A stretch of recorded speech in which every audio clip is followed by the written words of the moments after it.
ಉದಯ್ ಕುಮಾರ್ ಅವರನ್ನು ಕುರಿತಾದ 3ನೇ ಸಂಚಿಕೆ ಇಲ್ಲಿ ಮುಂದುವರಿತಾ ಇದೆ. ಕಲಾಕೇಸರಿ ನಟ ಸಾಮ್ರಾಟ್ ಉದಯ್ ಕುಮಾರ್ ಅವರನ್ನು ಕುರಿತ ನಮ್ಮ ಮೊದಲ ಸಂಚಿಕೆ ಪ್ರಸಾರವಾದಾಗ ಉದಯ್ ಕುಮಾರ್ ಅವರ ಪುತ್ರ ವಿಕ್ರಮ್ ಉದಯ್ ಕುಮಾರ್ ಅವರು ನಮ್ಮನ್ನು ಸಂಪರ್ಕಿಸಿ ಸಂಚಿಕೆಯ ಬಗ್ಗೆ ತಮ್ಮ ಮೆಚ್ಚುಗೆಯನ್ನು ವ್ಯಕ್ತಪಡಿಸಿದರು. ಅಷ್ಟೇ ಅಲ್ಲ, ಮತ್ತಷ್ಟು ಸ್ವಾರಸ್ಯಕರವಾದ ವಿಚಾರಗಳನ್ನು ನಮ್ಮೊಂದಿಗೆ ಹಂಚಿಕೊಂಡು ಇನ್ನು ಮುಂದಿನ ಸಂಚಿಕೆಗಳಲ್ಲಿ ಇದನ್ನು ನೀವು ಸೂಕ್ತ ಕಂಡಲ್ಲಿ ಬಳಸ್ಕೊಳ್ಳಿ ಅಂತ ಹೇಳಿದ್ದಾರೆ. ಆ ಎಲ್ಲ ಮಾಹಿತಿಗಳೊಂದಿಗೆ ಉದಯ್ ಕುಮಾರ್ ಅವರ ಒಂದು ವ್ಯಕ್ತಿ ಚಿತ್ರಣವನ್ನು ನಿಮ್ಮ ಮುಂದೆ ಇಡುವ ಪ್ರಯತ್ನವನ್ನು ನಾವೀಗ ಮುಂದುವರಿಸ್ತಾ ಇದ್ದೀವಿ.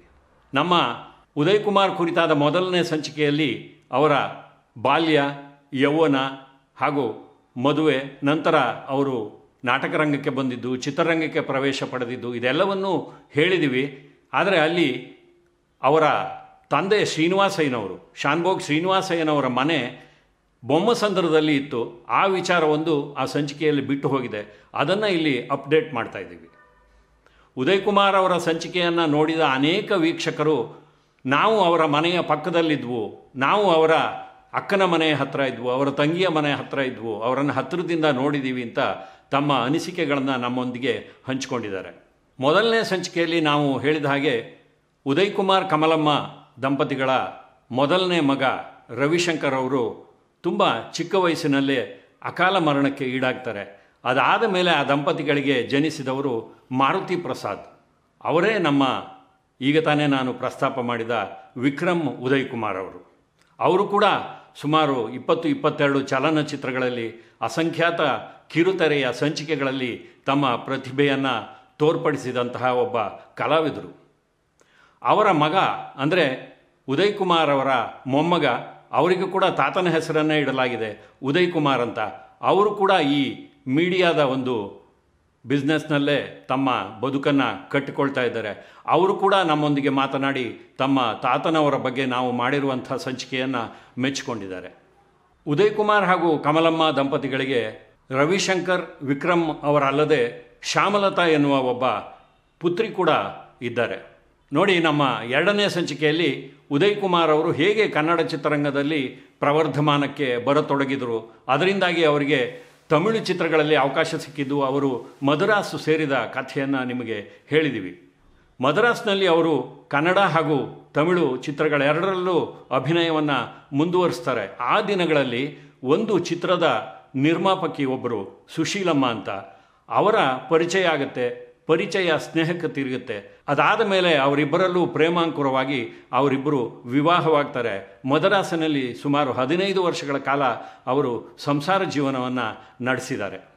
ಈ ದಂಪತಿಗಳ ಹಿರಿಯ ಪುತ್ರಿ ವರ್ಧಿನಿ ಮದುವೆಯಾಗಿ ಚೆನ್ನೈನಲ್ಲೇ ನೆಲೆಸಿದ್ದಾರೆ. ಅವರಾದ ಮೇಲೆ ಮನೋಹರ್ ಹಾಗೂ ಸುಧಾಕರ್ ಅಂತ ಇಬ್ಬರು ಮಕ್ಕಳು ಜನಿಸಿದ್ರು. ಅದರಲ್ಲಿ ಅವರಿಬ್ಬರು ಕೂಡ ಈಗಿಲ್ಲ. ಸುಧಾಕರ್ ಅಂದರೆ ವಿಶ್ವವಿಜೇತ್ ಎನ್ನುವ ಹೆಸರಿನಲ್ಲಿ ಕನ್ನಡ ಚಿತ್ರರಂಗದಲ್ಲಿ ಅನೇಕ ಚಿತ್ರಗಳಲ್ಲಿ ಅಭಿನಯಿಸಿದಂಥ ಪ್ರತಿಭಾವಂತರು. ವಿಶ್ವವಿಜೇತ್ ಅವರಿಗೆ ಉತ್ತಮವಾದ ಒಂದು ಕಂಠ ಇತ್ತು, ಪರ್ಸನಾಲಿಟಿ ಕೂಡ ಇತ್ತು. ಅವರು ಕನ್ನಡ ಚಿತ್ರಗಳಲ್ಲಿ ಅನೇಕ ಚಿತ್ರಗಳಲ್ಲಿ ತಮ್ಮ ಪ್ರತಿಭೆಯನ್ನು ವ್ಯಕ್ತಪಡಿಸಿದರು. ನೋಡಿ, ಖಂಡಿತವಾಗಿಯೂ ಒಂದು ಶಿಸ್ತಿನ ಜೀವನವನ್ನು ಮೈಗೂಡಿಸ್ಕೊಂಡಿದ್ರೆ ಕನ್ನಡದಲ್ಲಿ ಒಬ್ಬ ಉತ್ತಮ ಕಲಾವಿದರಾಗಿ ಅವರು ಮುಂದುವರಿಬಹುದಾಗಿತ್ತು. ಆದರೆ ಒಂದು ಅಶಿಸ್ತಿನ ಜೀವನ ಅವರ ಜೀವನವನ್ನು ಮೊಟಕುಗೊಳಿಸಿ ಬಹಳ ಚಿಕ್ಕ ವಯಸ್ಸಿನಲ್ಲಿ ಅವರು ನಮ್ಮನ್ನು ಅಗಲಿದರು. ಇನ್ನು ಆ ದಂಪತಿಗಳ ಮೊದಲನೇ ಮಗ ಮನೋಹರ್ ಅವರು ಕೂಡ ಅಕಾಲ ಮರಣಕ್ಕೆ ತುತ್ತಾದರು. ಅವರಾದ ಮೇಲೆ ಉದಯ್ ಕುಮಾರ್ ಹಾಗೂ ಸುಶೀಲಮ್ಮ ದಂಪತಿಗಳಿಗೆ ಒಬ್ಬ ಪುತ್ರಿಯ ಜನನವಾಗುತ್ತೆ. ಅವರೇ ರೇಣುಕಾ ಬಾಲಿಯವರು. ರೇಣುಕಾ ಬಾಲಿಯವರು ಬಿಳಿ ಗುಲಾಬಿ ಎನ್ನುವ ಒಂದು ಚಿತ್ರದಲ್ಲಿ ನಾಯಕಿಯಾಗಿ ಅಭಿನಯಿಸಿದರು. ಅನೇಕ ಕನ್ನಡ ಚಿತ್ರಗಳಲ್ಲಿ ಕಾಣಿಸಿಕೊಂಡರು. ಅಷ್ಟೇ ಅಲ್ಲ, ಕಿರುತೆರೆಯಲ್ಲಿ ಕೂಡ ಅಸಂಖ್ಯಾತ ಸಂಚಿಕೆಗಳಲ್ಲಿ ತಮ್ಮ ಪ್ರತಿಭೆಯನ್ನು ತೋರ್ಪಡಿಸಿದ್ದಾರೆ. ಇವತ್ತು ತಮ್ಮ ತಂದೆಯವರ ಹೆಸರಿನಲ್ಲಿ ಒಂದು ನೃತ್ಯ ಶಾಲೆಯನ್ನು ಅವರು ಬೆಂಗಳೂರಿನಲ್ಲಿ ನಡೆಸ್ತಾ ಇದ್ದಾರೆ. ಇದು ಉದಯ್ ಕುಮಾರ್ ಅವರ ಕುಟುಂಬದ ಪರಿಚಯ. ನೋಡಿ, ಇವತ್ತು ಉದಯ್ ಕುಮಾರ್ ಅವರು ನಮ್ಮೊಂದಿಗೆ ಇಲ್ಲವಾದರೂ ಕೂಡ ಅವರ ಕುಟುಂಬದ ಅನೇಕ ಕುಡಿಗಳು ಕಲಾರಂಗದಲ್ಲಿ ತಮ್ಮ ಸೇವೆಯನ್ನು ಸಲ್ಲಿಸ್ತಾ ಇದ್ದಾರೆ. ವಿಶ್ವವಿಜೇತ್ ಅವರ ಪುತ್ರಿ ಹಂಸ ಅವರು ನಮ್ಮ ಪ್ರೀತಿಯ ರಾಮು ಚಿತ್ರದಲ್ಲಿ ದರ್ಶನ್ ಅವರ ತಂಗಿಯಾಗಿ ಅಭಿನಯಿಸಿದ್ದರು. ಅದಲ್ಲದೆ ಕೆಲವು ಚಿತ್ರಗಳಲ್ಲಿ ಸಹ ಕಲಾವಿದರಾಗಿ ಕಾಣಿಸ್ಕೊಂಡಿದ್ದಾರೆ. ಇನ್ನು ಕಿರುತೆರೆಯ ಧಾರಾವಾಹಿಗಳಲ್ಲಂತೂ ಒಂದು ಕಾಲದಲ್ಲಿ ಅವರು ಅನೇಕ ಪ್ರಮುಖ ಧಾರಾವಾಹಿಗಳಲ್ಲಿ ಅಭಿನಯಿಸಿ ತಮ್ಮ ಕಲಾ ನೈಪುಣ್ಯವನ್ನು ರಸಿಕರಿಗೆ ತೋರ್ಪಡಿಸಿದ್ದಾರೆ. ನೋಡಿ, ಉದಯ್ ಕುಮಾರ್ ಅವರು ಎರಡೆರಡು ಮದುವೆಗಳನ್ನು ಮಾಡಿಕೊಂಡಿದ್ರು ಅನ್ನೋದು ಪ್ರಪಂಚಕ್ಕೆ ಗೊತ್ತಿರುವಂಥ ವಿಚಾರ. ಈ ವಿಚಾರಗಳ ಬಗ್ಗೆ ನಾವು ತುಂಬ ಕುತೂಹಲದಿಂದ ಇಣುಕಿ ನೋಡುವಂಥ ಪ್ರಯತ್ನವನ್ನು ಯಾವತ್ತೂ ಮಾಡಬಾರ್ದು. ಯಾಕೆಂದರೆ ಅವರು ಯಾವ ಕಾಲಘಟ್ಟದಲ್ಲಿ ಜೀವಿಸಿದ್ರು, ಅವತ್ತು ಸಮಾಜದಲ್ಲಿ ಯಾವ ಕಟ್ಟುಪಾಡುಗಳಿದ್ವು, ಇವು ನಮಗೆ ಮುಖ್ಯವಾಗುತ್ತೆ. ಸ್ವಾತಂತ್ರ್ಯ ಪೂರ್ವದಲ್ಲಿ ಹಾಗೂ ಸ್ವಾತಂತ್ರ್ಯ ನಂತರದಲ್ಲಿ, ಅಂದರೆ ಕಳೆದ ದಶಕದ ಮಧ್ಯಭಾಗದಲ್ಲಿ ಬಹುಪತ್ನಿತ್ವ ನಮ್ಮಲ್ಲಿ ಒಪ್ಪಿತವಾಗಿದ್ದಂಥ ಒಂದು ಪ್ರವೃತ್ತಿ. ಅನೇಕರು ಅನಿವಾರ್ಯ ಕಾರಣಗಳಿಗಾಗಿ ಬಹುಪತ್ನಿತ್ವವನ್ನು ಅಪ್ಪಿಕೊಂಡಿದ್ರು. ಅದನ್ನು ಸಮಾಜ ಕೂಡ ಒಪ್ಕೊಂಡಿತ್ತು. ಅದರಲ್ಲೂ ಕಲಾವಿದರ ಜೀವನದಲ್ಲಿ ಇದು ಒಂದು ಸರ್ವೇ ಸಾಮಾನ್ಯವಾದಂಥ ವಿಚಾರಗಳಾಗಿತ್ತು. ಯಾಕೆಂದರೆ ನಾಟಕ ಕಂಪನಿಗಳನ್ನು ಊರಿಂದ ಊರಿಗೆ ತೆಗೆದುಕೊಂಡು ಹೋಗಿ ಅಲ್ಲಿ ಕಲಾ ಸೇವೆಯನ್ನು ಮಾಡುವುದರ ಜೊತೆಗೆ ತಮ್ಮ ಜೀವನವನ್ನು ನಾಟಕ ಕಂಪನಿಗಳ ಮಾಲೀಕರು ಕಟ್ಟಿಕೊಳ್ಬೇಕಾಗಿತ್ತು. ನೂರಾರು ಕಲಾವಿದರಿಗೆ ಆಶ್ರಯ ಕೊಡಬೇಕಾಗಿತ್ತು. ಅಂಥ ಸಂದರ್ಭದಲ್ಲಿ ಅವರಿಗೆ ತಮ್ಮ ಸಂಸಾರದಿಂದ ದೂರ ಇರಬೇಕಾಗ್ತಾ ಇತ್ತು. ಈ ಕಂಪನಿಗಳ ಪರಿಸ್ಥಿತಿ ಹೇಗಿತ್ತು ಅಂದರೆ, ಒಬ್ಬ ಪ್ರತಿಭಾವಂತ ನಟಿ ಒಂದು ಸಂಸ್ಥೆಗೆ ಬಂದರೆ ಆಕೆಯನ್ನು ಸಂಸ್ಥೆಯಲ್ಲಿ ಉಳಿಸ್ಕೊಳ್ಳೋದೇ ಕಷ್ಟವಾಗಿತ್ತು. ಯಾಕೆಂದರೆ ಬೇರೆ ಕಂಪನಿಗಳು ಹದ್ದಿನ ಹಾಗೆ ಕಾಯ್ತಾ ಇರ್ತಾಯಿದ್ರು. ಯಾವುದಾದ್ರೂ ಉತ್ತಮವಾದ ಕಲಾವಿದ ಇನ್ನೊಂದು ಕಂಪನಿಯಲ್ಲಿ ಇದ್ದಾರೆ ಅಂದರೆ ಬೇರೆ ಬೇರೆ ರೀತಿಯ ಆಮಿಷಗಳನ್ನು ಒಡ್ಡಿ ಅವರನ್ನು ತಮ್ಮ ಕಂಪನಿಗೆ ತಗೋತಾ ಇದ್ರು. ಈ ರೀತಿಯ ಪ್ರವೃತ್ತಿಯನ್ನು ನಿಲ್ಲಿಸಬೇಕಾದ್ರೆ ಕಂಪನಿಯ ಮಾಲೀಕರು ಏನು ಮಾಡ್ತಾಯಿದ್ರು ಅಂದರೆ, ಅಂಥ ನಾಯಕಿಯನ್ನು ವಿವಾಹವಾಗ್ತಾಯಿದ್ರು. ಅವರನ್ನು ಕಲಾಪತ್ನಿ ಅಂತ ಕರಿತಾಯಿದ್ರು ಅವತ್ತಿನ ಆ ರಂಗಭೂಮಿಯ ಭಾಷೆಯಲ್ಲಿ. ನಮ್ಮ ಗುಬ್ಬಿ ವೀರಣ್ಣವರು ಹಾಗೂ ಬಿ ಜಯಮ್ಮನವರು ಕನ್ನಡ ಚಿತ್ರರಂಗದ ಮಟ್ಟಿಗೆ ಪ್ರಾತಸ್ಮರಣೀಯರು. ನಾಟಕ ರಂಗದ ವಿಚಾರದಲ್ಲಿ ಕೂಡ ಅಷ್ಟೇ. ಅದು ಗುಬ್ಬಿ ವೀರಣ್ಣವರಿಗೆ ಬಿ ಜಯಮ್ಮನವರು 3ನೇ ಪತ್ನಿ. ಅದಕ್ಕೆ ಮೊದಲೇ ವೀರಣ್ಣನವರಿಗೆ 2 ಮದುವೆಗಳಾಗಿತ್ತು. ಅದಾದ ಮೇಲೆ ಬಿ ಜಯಮ್ಮನವರು ಕಂಪನಿಗೆ ಬರ್ತಾರೆ, ಅಲ್ಲಿ ಅವರಿಬ್ಬರು ವಿವಾಹವಾಗ್ತಾರೆ. ಈ ರೀತಿಯ ಸಂಬಂಧಗಳನ್ನು ನಾವು ಯಾವತ್ತೂ ನಮ್ಮ ಒಂದು ಸಂಕುಚಿತ ದೃಷ್ಟಿಯಿಂದ ನೋಡಬಾರ್ದು.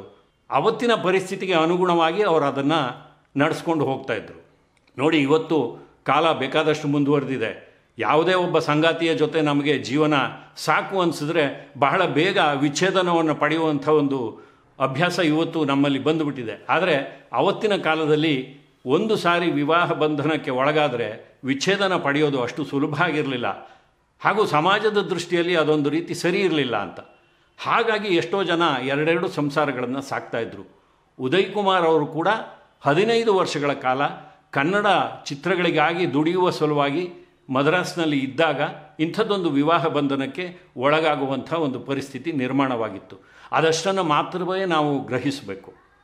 ಉದಯ್ ಕುಮಾರ್ ಅವರ ಪುತ್ರ ವಿಕ್ರಮ್ ಉದಯ್ ಕುಮಾರ್ ಅವರು ಆನೇಕಲ್ನಲ್ಲಿ ನೆಲೆಸಿದ್ದಾರೆ. ಅಲ್ಲಿ ತಮ್ಮ ತಂದೆಯವರು ಯಾವ ಕಾವ್ಯನಾಮದಲ್ಲಿ ಸಾಹಿತ್ಯ ಸೇವೆಯನ್ನು ಮಾಡ್ತಾಯಿದ್ರೋ, ಪವನಸುತ ಎನ್ನುವ ಹೆಸರಿನಲ್ಲಿ, ಆ ಹೆಸರಿನಲ್ಲಿಯೇ ಒಂದು ಕಲಾಶಾಲೆಯನ್ನು ತೆಗೆದಿದ್ದಾರೆ. ಅಷ್ಟೇ ಅಲ್ಲ, ಒಂದು ಸಣ್ಣ ಸ್ಕೂಲನ್ನು ಕೂಡ ನೋಡ್ಕೊಳ್ತಾ ಇದ್ದಾರೆ. ತಮ್ಮ ತಂದೆಯವರ ಹೆಸರಿನಲ್ಲಿ ಒಂದು ರಂಗಮಂದಿರವನ್ನು ನಿರ್ಮಾಣ ಮಾಡಬೇಕು ಅನ್ನುವ ಆಸೆ ಕೂಡ ಅವರಿಗಿದೆ. ಉದಯ್ ಕುಮಾರ್ ಅವರು ಕೇವಲ ಒಬ್ಬ ನಟರಷ್ಟೇ ಅಲ್ಲ, ಅವರದ್ದು ಬಹುಮುಖ ಪ್ರತಿಭೆ. ಅವರು ಕವಿಯಾಗಿದ್ದರು, ವಾಗ್ಮಿಯಾಗಿದ್ದರು, ಅದ್ಭುತವಾದ ಭಾಷಣಗಳನ್ನು ಮಾಡ್ತಾಯಿದ್ರು, ಕಾವ್ಯವನ್ನು ಬರಿತಾಯಿದ್ರು, ನಾಟಕಗಳನ್ನು ಬರಿತಾಯಿದ್ರು. ಎಷ್ಟೋ ಚಿತ್ರಗಳಿಗೆ ಕೂಡ ಅವರು ಹಾಡುಗಳನ್ನು ಬರೆದಿದ್ದಾರೆ ಅಂತ ಅನೇಕ ಕಡೆಗಳಲ್ಲಿ ಉಲ್ಲೇಖ ಇದೆ. ಇಂಥ ಒಬ್ಬ ಬಹುಮುಖ ಪ್ರತಿಭೆಯ ಕಲಾವಿದನ ಹೆಸರಿನಲ್ಲಿ ರಂಗಮಂದಿರ ನಿರ್ಮಾಣವಾಗೋದು ನಿಜವಾಗಿಯೂ ಕನ್ನಡಿಗರಿಗೆ ಹೆಮ್ಮೆಯ ವಿಚಾರ. ಆ ಕೆಲಸ ಆದಷ್ಟು ಬೇಗ ಆಗಲಿ ಎಂದು ನಾವು ಹಾರೈಸ್ತಾ ಇದ್ದೀವಿ. ಇನ್ನು ಈಗಾಗಲೇ ನಾವು ಹೇಳಿದ ಹಾಗೆ ಉದಯ್ ಕುಮಾರ್ ಅವರ ಅಭಿನಯವನ್ನು ಹೊರತಾದಂಥ ಬೇರೆ ಹವ್ಯಾಸಗಳ ಬಗ್ಗೆ, ಆ ಸಾಧನೆಗಳ ಬಗ್ಗೆ ನಮ್ಮ ಮುಂದಿನ ಸಂಚಿಕೆಯಲ್ಲಿ ಬೆಳಕನ್ನು ಚೆಲ್ತೀವಿ. ಅಲ್ಲಿಯವರೆಗೆ ನಮಸ್ಕಾರ.